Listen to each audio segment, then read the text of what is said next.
یہ ہے وہ سبسڈی جس کے بارے میں عمران خان بار بار کہہ رہے ہیں کہ ماضی میں جو سبسڈی دی گئی، جس طریقے سے چینی کی قیمتوں میں اضافہ ہوا اور ایک مافیا نے سٹے بازوں کے ساتھ مل کر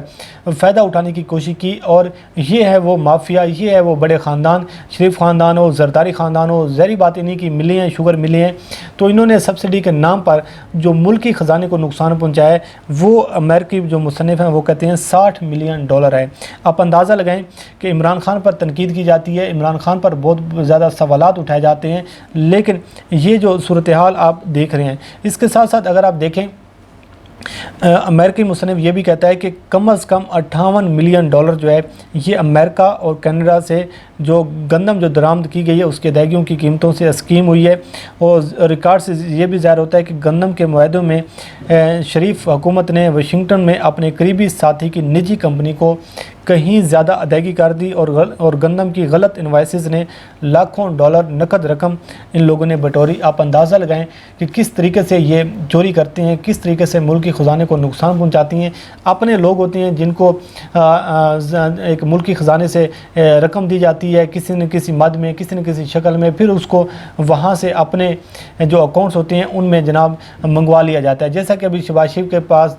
شہباز شریف پر جو نیب کا جو ایک مقدمہ چل رہا ہے امن سے زیادہ اثاثہ جات کا، اس میں بھی یہ صورتحال ہو رہی ہے کہ آپ کے بینک اکاؤنٹس میں جو اتنی بڑی رقم کی جو ادائیگیاں کی گئیں، جو ٹرانسفر ہوئی، اس کی منی ٹریل بتائیں، اس کا سورس آف انکم بنتا ہے۔ اس کے حوالے سے کتاب کے جائزے میں یہ بھی کہا گیا ہے کہ اس بدعنوانی کی حد اور وسعت اتنی حیرت انگیز ہے کہ اس نے ملک کی سلامتی کو دو پر لگا دیا، اور نواز شریف کے دور میں بغیر معاوضہ بینک قرضے اور بڑے پیمانے پر ٹیکس چوری جو ہے یہ دولت مند ہونے کے لیے پسندیدہ راستہ بنی رہی، یعنی کہ بڑی پسند کی جاتی تھی ان لوگوں کے لیے، اور وہ یہ ساری چیزیں کرتے تھے۔ اس کے ساتھ ساتھ امریکی مصنف نے اپنی کتاب میں یہ بھی ذکر کیا ہے جو لندن میں جائیدادیں خریدی گئیں، جو ایون فیلڈ کا جو فلیٹس خریدے گئے، ان کی جو ادائیگی ہے اس کے حوالے سے بھی بڑی انکشافات کیے گئے ہیں کہ اس کی رقم کس طریقے سے آئی، کیا کچھ ہوا، اور سارا اس میں ذکر کیا گیا ہے۔ اس کے ساتھ ساتھ انہوں نے یہ کہا کہ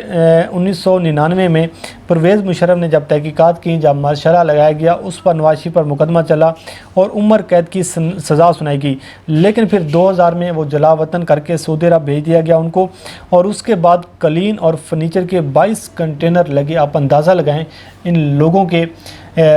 مال و دولت کی اور عیاشیوں کی اور سرکاری خزانے سے جس طریقے سے انہوں نے لوٹ مار کی ہے۔ اور ظاہر ہے وہ کہتا ہے کہ اس کے غیر ملکی کھاتے زیادہ تر برقرار نہیں تھے، پھر بھی جدہ کے ایک چمکدار محل میں خوشحال ماحول کے درمیان رہتے نظر آئے۔ یہ امریکی مصنف کا دعویٰ ہے، انہوں نے اپنی کتاب میں یہ انکشافات کی ہیں۔ اگر آپ ان انکشافات کو دیکھیں اور ان تمام تر تفصیلات کو دیکھیں تو آج میں یوٹیوب چینلز پر اور مختلف سوشل میڈیا اکاؤنٹس کو دیکھ رہا تھا کہ ہو سکتا ہے کسی نے اس پر کوئی سٹوری کی ہو، کسی نے اس پر بات کرنے کی کوشش کی ہو، لیکن مجال ہے وہ صحافی حضرات، اگر یہ سٹوری عمران خان کے خلاف آئی ہوتی، اگر یہ سٹوری عمران خان کی کسی نہ کسی چینل نے یہ رپورٹ اس کو کیا ہوتا یا کسی انٹرنیشنل اخبار نے اس کے حوالے سے کوئی آرٹیکل چھاپا ہوتا، تو پھر آپ دیکھتے کہ وہ وظیفہ خور صحافی جو پاکستان سے بھی زیادہ شریف خاندان کے وفادار نظر آ رہے ہوتی ہیں، ان لوگوں نے پھر کس طریقے سے تہلکہ مچانا تھا، کس طریقے سے دھوم مچانی تھی، کس طریقے سے پھر جناب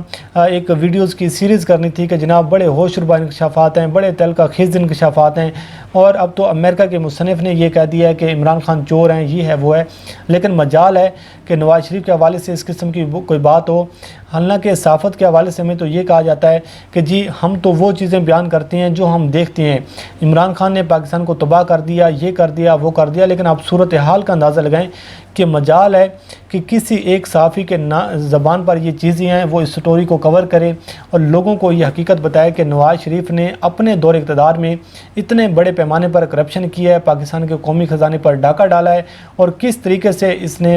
جو جائیدادیں بنائی ہیں۔ اور یہ ہے وہ اصل حقیقت جو نواز شریف سپریم کورٹ میں نہیں بتانا چاہتے تھے، اور احتساب عدالت کو، اور اس کے ساتھ ساتھ نیب میں یہ چیزیں نہیں بتانا چاہتے، اور سارا پھر ملبہ ڈالا جاتا ہے کہ یہ جو ہے یہ نیازی اور نیب کا گٹھ جوڑ ہے، ہمارے خلاف انتقامی کارروائیاں ہو رہی ہیں۔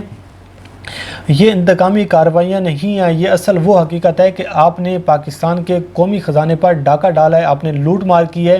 اور اب آپ کی جو چوری ہے وہ پکڑی گئی ہے اور آپ کے پاس اس کا کوئی جواب نہیں ہے، اور اس کے لیے اب چور دروازے ڈھونڈنے کی کوشش کی جا رہی ہے کہ یہ جو بڑی مشکل سے یہ جو رقم چوری کی ہے، یہ جو ڈاکہ ڈالا ہے، اب اس کا تحفظ کیا جائے اور پھر اس پر جو ہے جو بھی اس کی جو قیمت ادا کرنی پڑے وہ کی جائے، لیکن اس رقم کا جو ہے وہ تحفظ ضرور کیا جائے۔ لیکن اصل جو حقیقت ہوتی ہے اس سے آپ نظریں نہیں چرا سکتے۔ آپ لوگوں کو کم وقت کے لیے آپ بیوقوف تو بنا سکتے ہیں، لیکن زیادہ وقت کے لیے زیادہ لوگوں کو بیوقوف نہیں بنا سکتے، کیونکہ اصل جو حقائق ہیں، یہ جو سٹوری آپ کے سامنے میں نے شیئر کی ہے، یہ کوئی آج کی بات نہیں۔ اگر آپ 90s کے دور کو دیکھیں تو نواز شریف ہو چاہے شہباز شریف ہو، پورا شریف خاندان ہو، ان کی کرپشن کی جو دستانیاں ہیں یہ زد عام ہیں۔ عجب کرپشن کی غضب کہانی اگر آپ دیکھیں تو بڑی آپ کو سٹوریاں ملیں گی۔ دنیا بھر کے مختلف جو بڑے بڑے اخبار ہیں، جو بڑے بڑے چینلز ہیں، جو بڑے بڑے صحافی ہیں،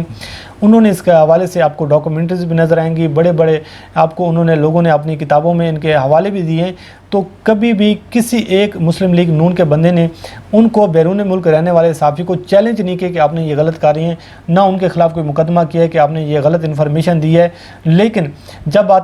بات آتی ہے پاکستان میں اور احتساب کی بات ہوتی ہے تو پھر یہ کہا جاتا ہے کہ ہمارے خلاف انتقامی کارروائیاں ہو رہی ہیں۔ بہرحال یہ سٹوری تھی کہ نواز شریف نے بطور وزیر اعظم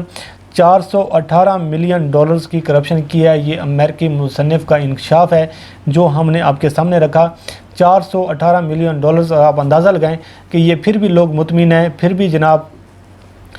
یہ جو لوگ ہیں پر اعتماد ہیں۔ اور مجھے وہ فواد چودھری صاحب کی آج بات یاد آ رہی ہے کہ جو انہوں نے کہا کہ تیل کی قیمتیں جب بڑی تھی تو انہوں نے کہا تھا ہم سے تو 25 روپے ڈیفینڈ نہیں ہو رہے، لیکن ان لوگوں پر بڑی ایک حیرانگی ہوتی ہے، بڑی ایک حیرت ہوتی ہے مسلم لیگ نون پر کہ وہ ملینز ڈالرز کی کرپشن کا دفاع کر رہے ہوتے ہیں، اس کے حوالے سے بھاشن دے رہے ہوتے ہیں، اس حوالے سے مقدمہ لڑنے کی کوشش کر رہے ہوتے ہیں۔ بہرحال